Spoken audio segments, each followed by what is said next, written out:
Oke. Kita lanjut. Oke. Berbicara tentang bagaimana kita sifat-sifat Allah Subhanahu wa taala. Ya. Bagaimana mensucikan sifat-sifat Allah Subhanahu wa taala. Pemakala itu sudah baca bukunya Dr. Sadik tentang sifat-sifat Allah itu. Tidak ada kapan dalam makalah saya lihat. Belum Ustaz, Hmm. belum. Betul, betul. Tidak ada. Di situ tuntas itu. Ya, berapa kali disebutkan sifat-sifat Allah Subhanahu wa taala. Oke. Sehingga ah, coba lihat ya. Ini contoh kajian-kajian di dalam Al-Qur'an. Oke. Kemarin kita sepakati dicontohkan itu sifat. Sebenarnya ada bukunya ini jelas, ya. Ada disertasi jelas di sini tentang ini. Sebenarnya diarahkan dibaca itu, tapi kalau tidak sempat, oke lah. Oke. Coba lihat. Ini sampel. Ketika besok-besok Anda ini calon-calon hakim, calon-calon ahli hukum, ya, mengkaji Al-Quran, ya, misalkan ini, misalkan wakaf, pegadaian, ya, atau apapun itu, iddah, masa iddah, talak, dan seterusnya, ya. Oke. Sebenarnya di sini diajarkan bagaimana cara kerja memahami ayat-ayat Al-Quran. Saya berikan pemahaman. Yang pertama, metodenya dulu ini. Metodenya ini makalah dulu harus kita perbaiki. Ini contoh ya. Ah, tadi kita misalkan tentang iddah. Iddah dalam Al-Quran. Tolak dalam Al-Quran. Atau apapun itu. Ini kita katakan sifat dalam Al-Quran. Oke. Yang pertama, cara kerjanya adalah kumpulkan semua ayat tentang tema. Catat itu baik-baik. Besok-besok setelah pertemuan ini, kita sudah final dan sebagainya, mungkin kita sudah tidak ketemu lagi, atau mungkin hanya ketemu secara offline atau non formal. Ingat itu baik-baik, ya. Ketika Anda punya tesis, ada judulnya dan seterusnya, Anda hubungkan dengan Al-Qur'an, Anda bahkan ada pengajian, oke, diberikan tema-tema tentang sesuai dengan Anda MH, Magister Hak Hukum.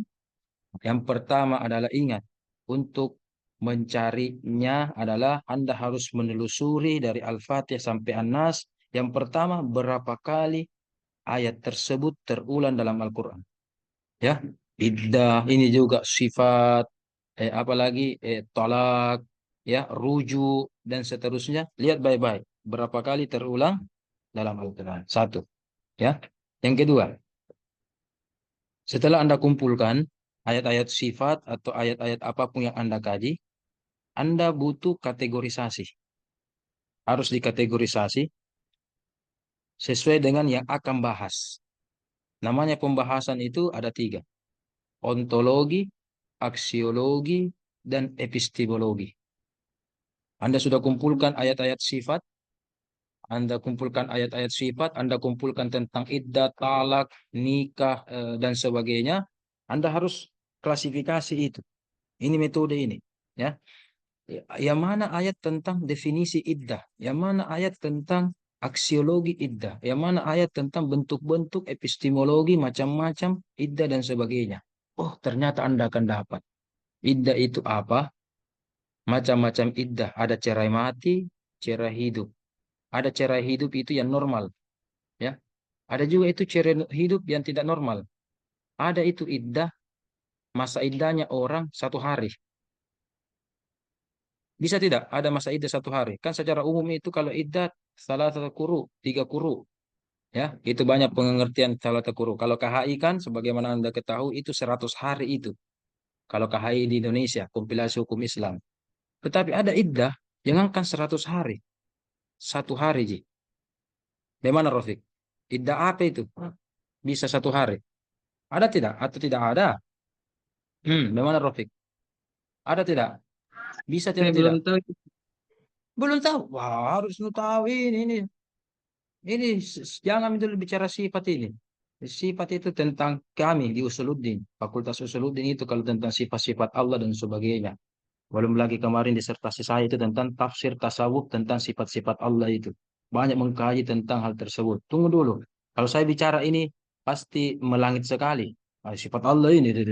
Mau dibicara sifat zatnya, afalnya Allah, melangit orang. Nah, yang anu dulu, yang membumimu dulu. Iddah.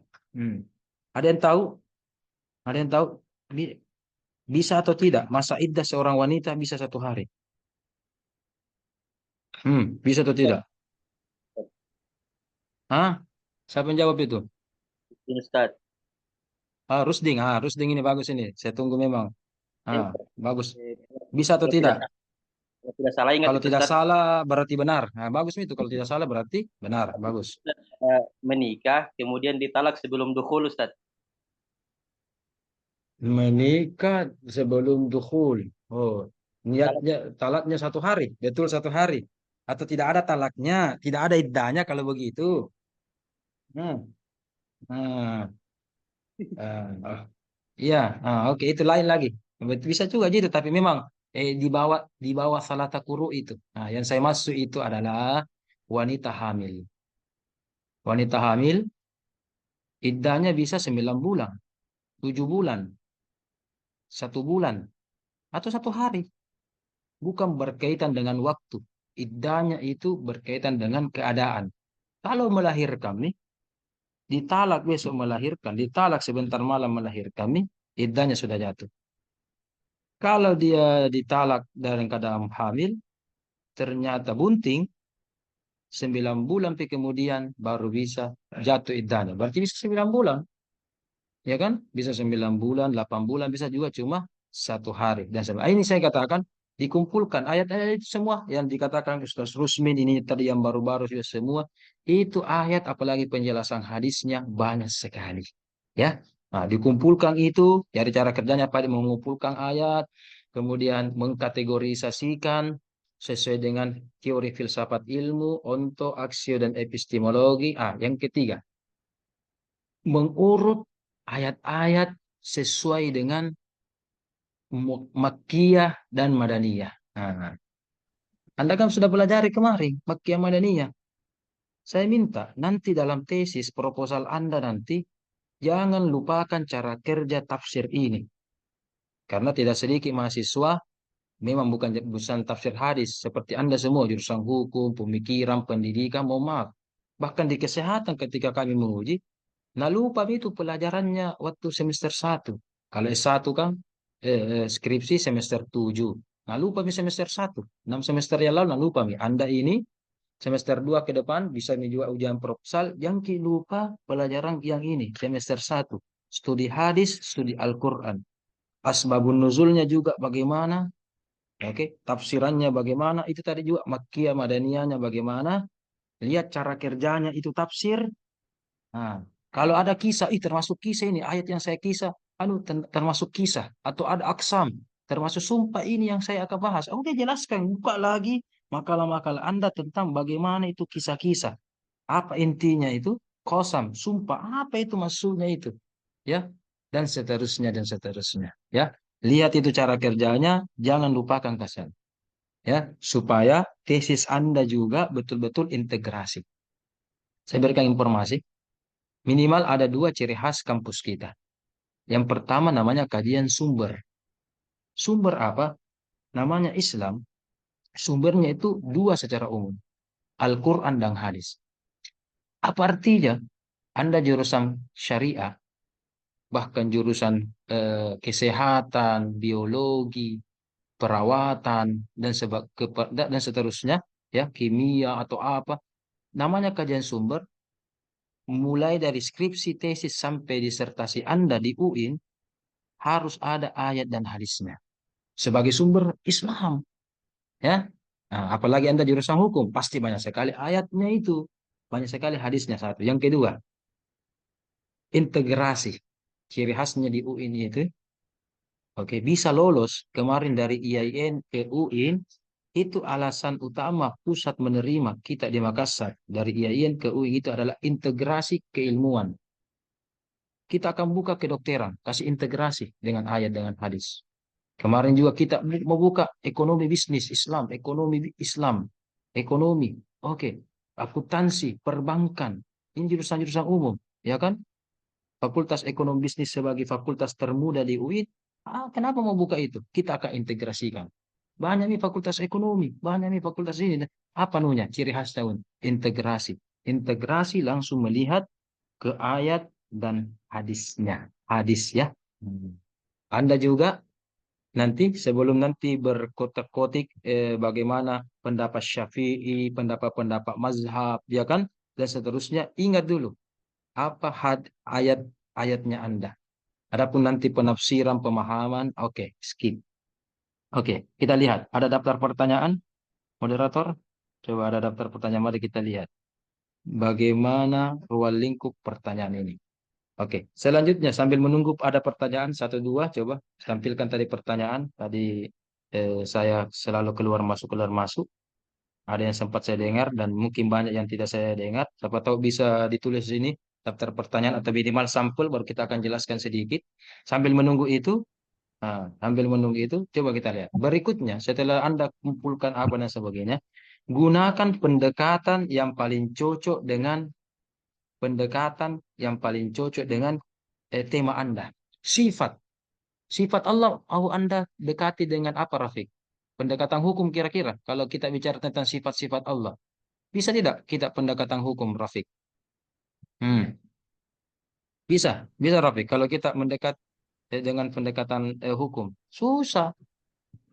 Ya kan? Susah. Iya. Susah. Nah, kalau bicara sifat ini seperti makalah yang kita bahas sekarang, namanya integrasi. Oke, kita sekarang kajian tafsir. Namanya integrasi, hubungkan juga dengan ilmu yang lain, minimal dua. Namanya teologi. Namanya theo berarti Tuhan. Logos berarti ilmu. Ilmu tentang ketuhanan. Nah, kita akan mengkaji sifat-sifat Allah. Yang kedua, pendekatan tasawuf. Pendekatan tasawuf. Ya, pendekatan tasawuf ini namanya tasawuf sufiyun, memurnikan hati, memurnikan jiwa dan memurnikan tauhid kita, akidah kita supaya kita betul-betul memahami Allah Subhanahu wa taala. Tidak salah-salah, ya. Tidak salah-salah. Kenapa? Dengan dua pendekatan teologi tasawuf ini, kita sudah bisa mencapai insan kamil. Insan kamil berarti manusia yang sempurna. Mohon maaf di sini. eh, Manusia sempurna itu ciri utamanya adalah bahagia. Siapa di sini yang saya hajar ini, berapa orang ini? 11 orang, 9 orang ini yang di HP-nya tidak ada game. Di HP saya sini tidak ada game. Tidak ada game. Tok-tok tidak ada. Apalagi kilogram, Telegram, Instagram tidak ada, tidak ada. Facebook juga tidak ada nonton. Kalau Anda main boleh silakan. Game apa itu Mobile Legend. Saya itu paling pusing itu game Mobile Legend. Mobile Legend beda. Pas saya lihat orang tidak bukan balap-balapan ternyata pedang-pedang. Eh, Sama itu kalau di televisi itu iklan yang paling saya pusing itu ada tuh susu beruang. Susu beruang itu saya iklan paling pusing itu. Susu beruang. Katanya susu dari sapi. Tetapi beruang ini sebenarnya susunya siapa ini? Iya iya iya. Baru iklannya naga putih lagi. Ini sebenarnya yang punya susu ini sebenarnya siapa ini? Sapi kah, beruang kah, atau naga kah? Saya pusing sekali tuh, Ika. Ah, kita kan namanya Nah, nah, bela. Oh, oh kenapa, Rafiq? Ada yang Anda mau jelaskan? Kenapa, kenapa? saya tidak, saya Oh, bilang tidak. naga, Oh, Ustaz. oh iya, naga kah? Ini berarti ini susu naga. Wah, susu naga. Oh, kalau Rafiq memilih naga ya saya pusing sekali itu. Makanya saya jarang. Saya takut ini minum susu beruang ini. Sebenarnya sumbernya dari siapa ini? Ya, dan seterusnya. Oke, kita lanjut. Itu kan. Eh, Ini dulu sampai mana? Oh, oke. Bahagia. Rafiq, Fajran, ada tidak di HP Anda, mohon maaf, game? Ada tidak? HP Anda game? Game Mobile Legends, Ustaz. apakah? Oh, Mobile Ada Legends Ustaz. ada. Oh, subhanallah. Jujur saja, enggak apa-apa. Enggak apa-apa, Mobile saja. Oke. Oke. Nah, mohon maaf, orang yang suka main game yang banyak dihabiskan waktunya oleh media-media sosial atau maya, mohon maaf ya, kalau pendapat saya ini bisa kita berbeda, namanya kita di pasta ini kritis ya, tidak semua itu dosen benar, silakan debat mahasiswa, yang penting sama-sama kita punya argumentasi. Kalau hemat saya ini yang saya amalkan sudah berapa tahun ini, orang yang main game itu mohon maaf tidak bahagia. Orang main game tidak bahagia. Anu, Ustaz, hiburan. Namanya Anda butuh hiburan, berarti Anda galau. Saya buat apa main game? Saya sudah happy dengan kehidupan saya. Iya kan? Ada masalah di kantor, di rumah. Tidak apa-apa. Iya, buat apa saya main game? Apa? Iya kan? Dan seterusnya. Berarti Rafiq ini ciri-ciri orang tidak bahagia ini.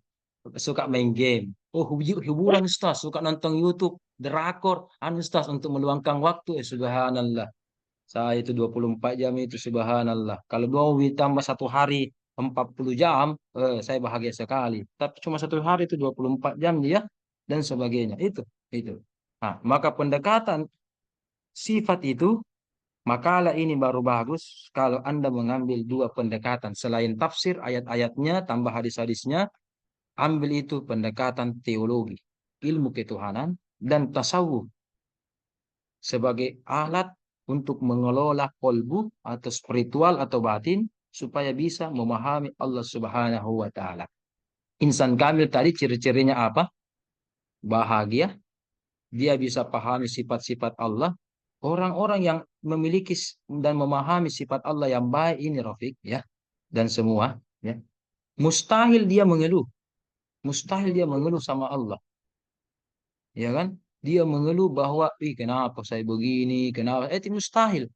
Ketika Anda mengeluh, ya, ketika Anda mengeluh, subhanallah, berarti Anda menganggap Allah tidak sempurna. Ketika Anda mengeluh, mohon maaf, Anda menganggap Allah tidak sempurna. Kenapa? Kenapa saya terus? Kenapa saya begini? Ada itu peribahasa. Sudah jatuh, tertimpa tangga, disambar mobil lagi. Wih, dong. Oh, bagaimana itu? Ketika Anda. Kenapa? Kita lihat hadis Nabi. Riwayat Muslim dari Abu Hurairah. Ajaban li amri mu'min. Rasulullah itu takjub dengan keadaan orang yang beriman. Kalau mendapatkan kenikmatan, dia bersyukur, dapat pahala, dapat keberkahan, dapat kebahagiaan. Kalau bersyukur.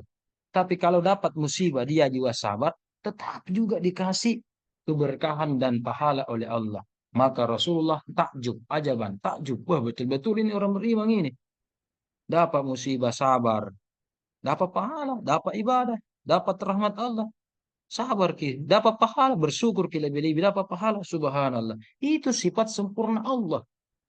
Oke, tadi kita bicara, ada tidak Allah tangan, telinga, atau apa dan sebagainya? Ingat, ingat. Oke, ya. Kalau Mu'tazilah itu aliran yang menghindari atau mengatasnamakan kesucian Allah Subhanahu wa taala. Ya. Oke. Menghindari namanya tajassum. Tajassum Allah. Nah, tidak ada mungkin di dalam sifat dalam makalah ini tajassum. Tajassum itu dari kata jismun. Jadi seakan-akan Allah itu punya jismun. Seperti tadi, telinga, mata, ya maha melihat apakah ada matanya, telinga, yadullahi, tangan Allah, dan seterusnya. Tajassum. Kalau aliran Mu'tazilah sangat menghindari tajassum. Kalau aliran teologi, kita bicara tadi pendekatan teologi. Banyak pendekatan teologi yang ada. Namanya firqoh. Ingat, kalau Anda jurusan hukum, aliran-aliran Anda itu namanya mazhab. Kalau kami di Usuluddin atau di kajian teologi, itu bukan namanya mazhab, tapi namanya firqoh, teologi. Kalau tasawuf, aliran-alirannya namanya tarekat. Ya, baik mazhab, firqoh maupun tarekat semuanya benar. Ya, jangan juga mengkafir-kafirkan tarekat dan sebagainya. Saya juga harus akui ada juga tarekat yang tidak baik, tapi ada juga yang muktabar, yang memang ada sanadnya kepada Nabi. Ada juga yang tidak ya, dan seterusnya. Kita lanjut. Nah, dilihat itu. Oke. Kalau aliran ahli sunnah wal jamaah adalah hal ini al-syariah atau maturidiyah, baik maturidiyah Samarkand dan Bukhara, itu mengatakan dia menghindari takwil. Jadi kalau Mu'tazilah itu, yadullah, tangan Allah. Langsung, tidak ada di tangannya Allah, tidak ada bendanya begini, tidak ada. Jangan berani-berani berpikir. Langsung ditakwilkan. Tangan berarti kekuatan Allah, kekuasaan Allah. Oh iya ya, ditakwilkan langsung, dialihkan, tek tek konteks dikontekskan. Oh ini masuk. Nah, oh iya ya. Bukan makna tekstual, makna konteks. Sementara kita Al-Asy'ari, oke, itu betul-betul ya memungkinkan ada tangannya Allah. Mata, ya, ya mungkin saja. Tetapi kalau ditanya bagaimana bentuknya, warnanya, di mana posisinya, langsung dijawab oleh Allah. Laisa kamitslihi apa? Apa dia nih? Laisa kamitslihi syai'un. Wa huwa apa sambungannya lagi? Ay, lupa. Ay, tuh, apa medel? Ya, dan seterusnya. Oke. Itu laisa kamitslihi. Oke, tidak laisa kamitslihi, tidak ada. Jadi, kalaupun Allah ada telinga, ada tangannya, tapi tangannya tidak seperti tangan kita. Mungkin ada matanya, tapi kita seperti dengan mata yang ada, yang pernah kita lihat, yang pernah ada telinganya atau apa, tidak tahu itu. Atau bagaimana bentuknya, dua kah? Adakah mata hitam, mata putihnya, alisnya, bulu-bulu? Laisa kami, yang penting tidak ada misli. Tidak ada yang menandingi dan menyerupai Allah Subhanahu wa taala. Ya, itu dalam sifat-sifatnya itu. Jadi teori awalnya itu Mu'tazilah dengan Maturidi cara berpikirnya begitu. Sehingga kalau Mu'tazilah setiap ada ayat-ayat sifat mujassamat dia langsung takwilkan, takwilkan, alihkan, alihkan, mengalihkan. Oh langsung kontekskan ini saja ini. Oh namanya mata berarti artinya mengawasi kita. Mendengar berarti Allah mendengar, mengijabah doa-doa kita. Itu saja dikasih begitu. Ya. Oke. Ingat, Anda ini di mazhab beda-beda pendapat. Tadi teologi beda-beda firqah. Tasawuf beda-beda tarekat. Kalau begitu yang mana benar? Allah menjawab, wallahu yahkumu bainakum yaumal qiyamah fima kana fihi yakhtalifun. Allah nanti menghukumi. Ya, Allah nanti menghukumi ini Rafiq, Fajril dan sebagainya. Ya, mazhab yang kunut atau tidak yang benar, yang bismillah, yang jahar atau yang sir yang benar. Ya kan, tarawih yang 8 kak, yang 20, bahkan ada juga tarawih 36. Yang mana benar? Nanti yaumul kiamah Allah nanti hukumkan. Kita silakan beda pendapat. Begitu lagi nanti firqoh bahwa Allah itu tajassum begini atau apa. Oke, itu akal manusia, silakan beda pendapat. Nanti juga tarekat-tarekat begini. Nanti Allah yang tentukan mana mazhab yang paling benar, yang mana firqah yang paling mendekati juga kebenaran, yang mana juga tarekat-tarekat yang sudah sesuai, atau mungkin sesuai semua, atau cuma setengahnya yang sesuai, atau mungkin cuma satu, atau bahkan tidak ada yang sesuai kehendak Allah. Subhanallah. Intinya satu. Untuk mempelajari sifat Allah, satu. Jangan suka menyalahkan Allah atau menyalahkan orang lain. Saya berikan contoh. Amri Islamuddin. Ini bagus ini. Islamuddin ini. Ini dia sendiri Islam ini. Kita kodon tidak ada Islam tanah mata. Iya. Amri Islamuddin. Wih, luar biasa ini Islamuddin. Ya, oke. Oke. Islamuddin. Di tangan saya ada apa ini? Hendak kentar ini. Hendak kentar. Hand sanitizer. Hendak kentar. Oh, onunya ini. Kita kasih rubah dulu latarnya. Virtual. Oke, oke. Kita rubah latarnya. Oke, di tangan saya ini hand sanitizer, ya. Anggaplah saya yang produksi ini. Saya membuat ini, ya. Saya ownernya. Saya yang punya ini. Kemudian saya jual kepada Islamuddin. Islamuddin ketika pakai hand sanitizer ini dengan merek saya ini, hand sanitizer merek Irham. Oh, oke. Maka Islamuddin langsung dia pakai, langsung dia bilang, apa ini Irham? Hand sanitizermu, bau apa ini? Bau rumah sakit sekali. Ya kan? Dan seterusnya, apa ini? Hand sanitizer Anda ini, kok begini? ya kan? Tidak higienis ini atau apa ini atau mahal sekali, jeli sekali dan sebagainya. Islamuddin tidak mengejek saya, tidak mengejek saya, tetapi Islamuddin dia mengejek produksi saya atau kepemilikan saya. Kira-kira itu Islamuddin. Saya sebagai ownernya, produsennya, tersinggung juga atau tidak? Jawab dulu Islamuddin. Jawab dulu Islamuddin. Kita langsung aplikasi nih, aplikasi sifat, sifatullah. Nah, sudah rapi dulu. Nanti masuk dulu. Mantap nih. Gimana songkokku? Ayo, bisa beli. Ayo. Bagaimana Islamuddin? Bagaimana Islamuddin? Nah, ketika Anda mengejek, menghina atau apa yang di sini, kira-kira saya juga tersinggung atau tidak ini? Kabit tahu tadi. Iya, ya. Bagaimana Islamuddin? Jawab kita dulu, Amri. Tapi Ustaz, Ah, seharusnya tidak tersinggung Ustaz karena yang apa saya tidak tersinggung? karena produknya Apa yang saya sih? singgung.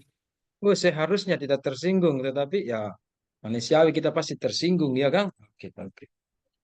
Ustaz. Amri, Anda menghina, ada orang lewat minta-minta, dia kodong payabo, ya kan? Anda hina. Betul, nah, busuk nah itu orang. Sana-sana ke, ya kan? Jangankan dalam hati, Anda bahkan ucapkan di mulut atau dua-duanya, ya, dalam hati di mulut. Ya, Anda bilang kata-kata botok, padahal memang realnya botok, iya ya, payabo kasihan, tukang pemulung. Kira-kira Amri, Anda menghina satu makhluk Allah.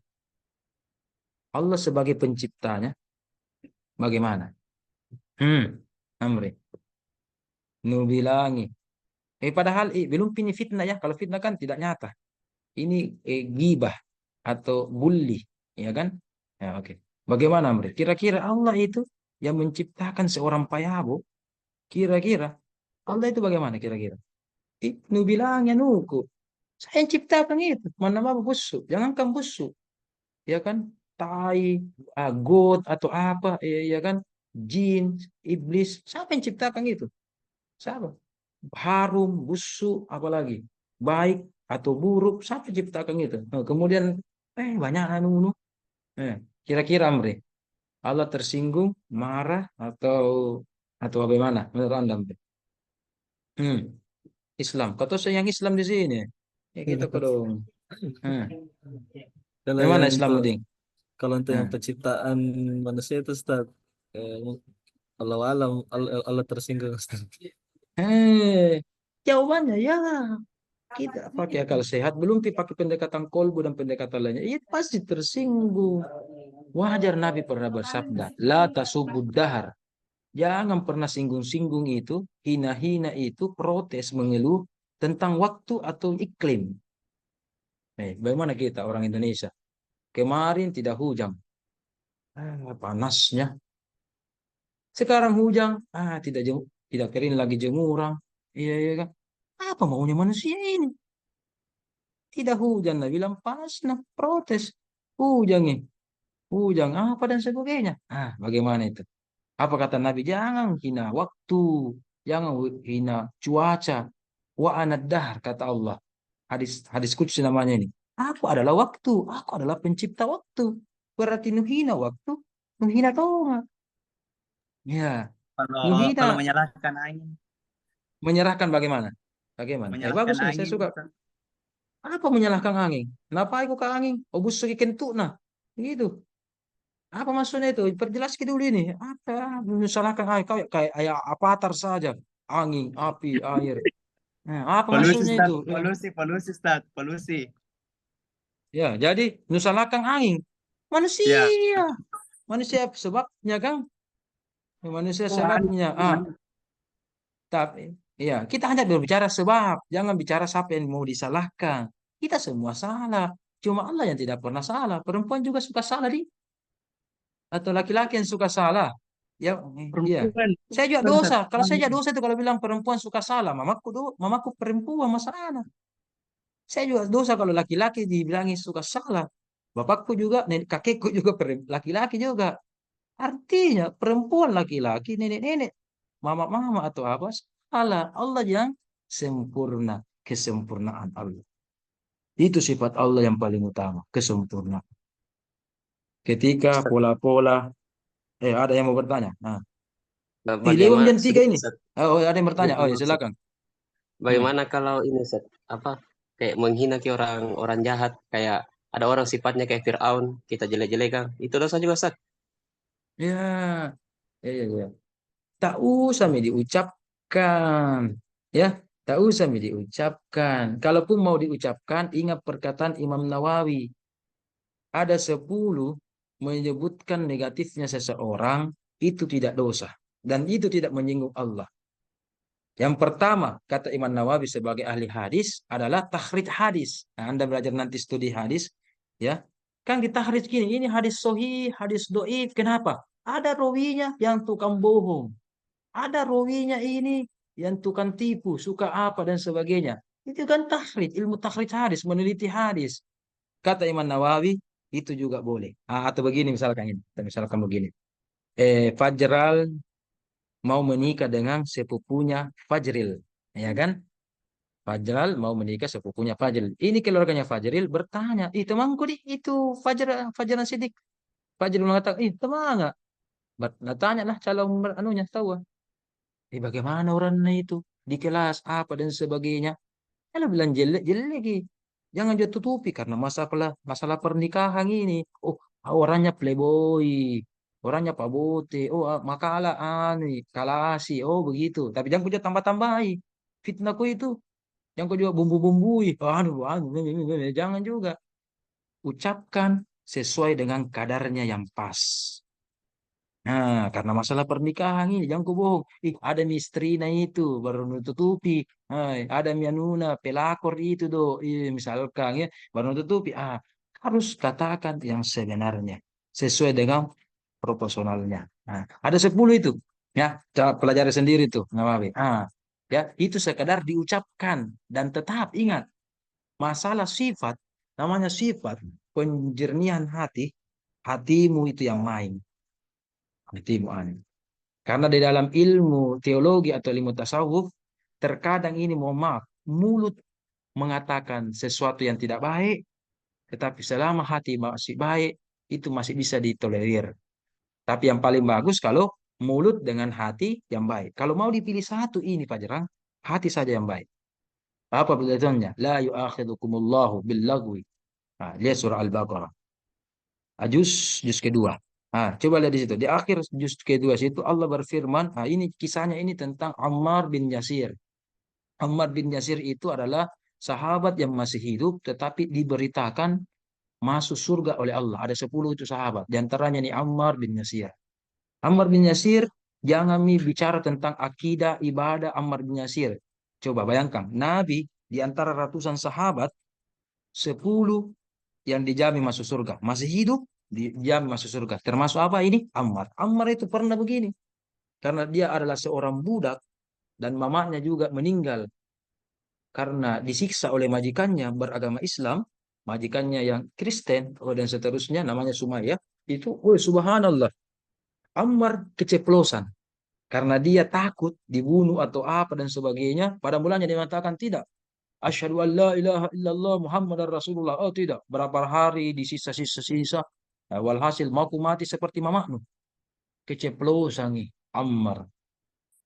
Yang iya, oke kalau begitu dan seterusnya. Wih, menangis. Wih, dibebas nih. Menangis itu Ammar. Naik, naik ke Nabi. Ya Rasulullah, wah, kafir mas saya kafir ini. Bilang mulutku bilang begini. Nabi bertanya, bagaimana hatimu? Wih, hatiku ini tidak tergerakkan. La ilaha illallah Muhammad Rasulullah. Turun ayat. La yu'akhiduku. Tidak. Tidak apa-apa. Tidak apa-apa. Mulutmu begini, tetapi intinya hatimu. Ini namanya permainan hati. Maka saya nih, perbaiki hati ya. Perbaiki hati. Ini ada orang-orang syariah semua di sini ya. Ini juga di depan saya juga ini ada anak-anak tafsir juga ini. Saya ingin sampaikan ini. Ya, dengarkan baik-baik. Ya. Ilmu syariah atau ilmu bahasa Arab, ya, ilmu-ilmu yang Anda tahu itu semua, mohon maaf ini, itu bisa menjadi penghalang untuk mendekatkan diri kepada Allah, menjadi penghalang. Contoh. Nah, ini sini ada hafizah, ada ahli-ahli calon-calon ahli tafsir, ada imamnya, salah-salah bacanya. Anda sebagai orang syariah, batal sholat kita ini, ya kan? Nah, oke. Pertanyaannya, Anda sholat sebagai apa? Anda menilai orang, berarti Anda sholat di hadapan Allah, Anda masih tidak menanggalkan ahli fikih Anda. Berarti Anda menganggap diri sebagai ahli. Ahli tajwid, ahli tafsir. Emangnya ini sholat seperti FTQ Dewan Hakim. Tek, salah misalnya. Ayat pertama, salah. Tek, minus. Tidak dengung. Tidak apa. Begitu. Nah, ini penyakitnya orang yang paham tajwid, paham agama, paham Al-Quran. Kalau tidak dia pelajari ilmu tasawuf dan teologi, ketika dia sholat, mohon maaf, ketika dia sholat sebagai makmum, dia bukan sebagai hamba Allah, tapi dia sebagai dewan hakim. Dewan hakim itu MTQ jirin dia nih. Ya, kalau menghadap kepada Allah, tetap kita sebagai hamba Allah. Doktor sholat, jangko. Doktor baru sholat, profesor sholat, jangko. Kau magister S2, menghafal Al-Quran, tak tahu bahasa Arab. Itu bisa menjadi penghalangmu mendekatkan diri kepada Allah. Anda tahu bahasa Arab, ya. Kemudian Anda hanya mengamati artinya, Robbi ini, tetapi tidak main keyakinan Anda. Ini yang main. Apa di artinya? Apa di terjemahannya? Apa tidak? Apa sih? Apa munasabahnya? Apa asbabun nuzulnya? Itu dunia kampus, Ji. Ketika di hadapan kita dengan Allah, tidak ada nih dunia-dunia tafsir, hadis, apa. Kita itu hamba yang hina, hamba yang nista, yang penuh bergeliman dosa di hadapan Allah. Jangan hadapkan profesi status kita kepada atas Allah subhanallah. Dan 3 lewat 20 menit kita. Lewat 2 menit, 20 menit nih. Sudah deh. Sampai jam 3 aja. Ada pertanyaan? Sudah Midi? Masih ada ya Pak Deng? Pertemuan penutup nih Bella. Adakah? Tidak ada. Masih bisa? Masih bisa? Sudah nih Pak Deng. Kalau tidak bertanya sudah juga. Nah, oke. Kesimpulan. Satu semester kita bersama. Yang pertama, semakin kita mengkaji agama, harusnya hati ini semakin dekat kepada Allah. Bukan semakin menghalangi kita atau menjadi sebab penghalang dan perintang kita dari Allah. Ya. Saya teringat itu Imam Al-Ghazali sudah jadi rektor di Baghdad di masanya ketika itu. Bahkan bergelar Hujjatul Islam. Al-Ghazali ini. Al-Ghazali. Namanya Muhammad bin Muhammad Abu Hamid Al-Ghazali. Ketika Imam Al-Ghazali ikut dibalakannya adiknya. Adiknya namanya Ahmad. Dia namanya Muhammad bin Muhammad. Adiknya namanya Ahmad bin Muhammad. Sudah salam, adiknya menyampaikan, kakak yang saya hormati, Hujjatul Islam, hujahnya Islam, rektor, ulama di kota Baghdad ini, tidak ada kakak yang tidak dikenal di sini. Istilahnya Al-Ghazali kita itu menteri agamanya di sini Baghdad, ketua MUI-nya kita. Tapi mohon maaf Kak, saya hanya menyampaikan sedikit. Tadi yang Anda sembah ketika sholat, Allah kah atau majelis taklim yang Anda hadapi tadi, ibu-ibu? Kenapa? Saya merasa tadi waktu sholat, yang Anda pikirkan, pertanyaan-pertanyaannya itu tadi, ibu-ibu majelis taklim. Pertanyaannya Kakanda, yang Anda sembah Allah kah atau itu yang majelis taklim? Kenapa? Ya Allah kok sembah, tetapi kenapa itu terus terpikir? Kaget ini Al-Ghazali. Hebat ini adik saya ini ya. Nggak tahu. Dan gimana aku belajar? Cerita mi bla bla bla bla bla bla dan sebagainya. Nah, dengan keilmuannya itu sempat terhijab. Makanya Al-Ghazali ketika itu tanggalkan semua anunya. Dia pergi ke menara, pergi bertahanus karena kan tidak ada goa. Kalau pada masa Nabi kan banyak gunung-gunung, pergi di goa. Ini pergi di menara, pergi bertahanus berapa tahun itu hingga dia diangkat sebagai waliullah, ya, dan seterusnya. Subhanallah. Ya, apalagi kita tidak ada apa-apa, tak, ya, dan seterusnya. Kesimpulan yang ketiga, mari kita sama-sama tetap juga fokuskan kajian kita dan sebagainya, saling maaf-maafan, dan saya juga terima kasih tak usah minta maaf lah. Saya rasa baik-baik semua di sini. Justru saya yang minta maaf terhadap Anda semua kalau ada kehilapan dan kekurangan. Oke, terima kasih. Kita bertemu karena Allah dan kita juga berpisah karena Allah. Mana Ustaz? Oh, silakan Rafiq. Ketua kelas. Bagaimana untuk tugas finalnya Ustaz? Revisi. Revisi. Revisi Yang makalah makalah Ustaz. kemarin ya. Dan ya, siapa tahu bisa tetap digunakan itu pedoman edukasi yang saya kirim kemarin pasal 69 diperbaiki sesuai itu dan Turnitinnya juga diperbaiki. Itu yang ingin saya ya. Saya ingin bandingkan apakah betul-betul Anda perbaiki atau hanya mengganti spanduk sampul ya, sampul atau bagaimana ya. Oke. Dan saya Oh, ya, minta Ustaz. juga revisinya nanti setelah daftar pustaka itu kalau perlu catat itu apa pertanyaan dan apa jawabannya ya, atau apa arahan dari dosen supaya saya lihat siapa-siapa yang sudah bertanya atau dan bagaimana pengembangan Anda ya dan seterusnya. Oke, mungkin cukup. Mari kita tutup dengan ucapan hadanallahu wa iyyakum ajma'in. Subhanakallahumma wa bihamdika asyhadu an la ilaha illa anta astaghfiruka wa atubu ilaik. Wal asri innal insana lafi khusr illa alladhina amanu wa amilus solihati wa tawasaw bil haqqi wa tawasaw bil sabr. Alhamdulillahi rabbil alamin bi barakatil Fatihah. Bismillahirrahmanirrahim.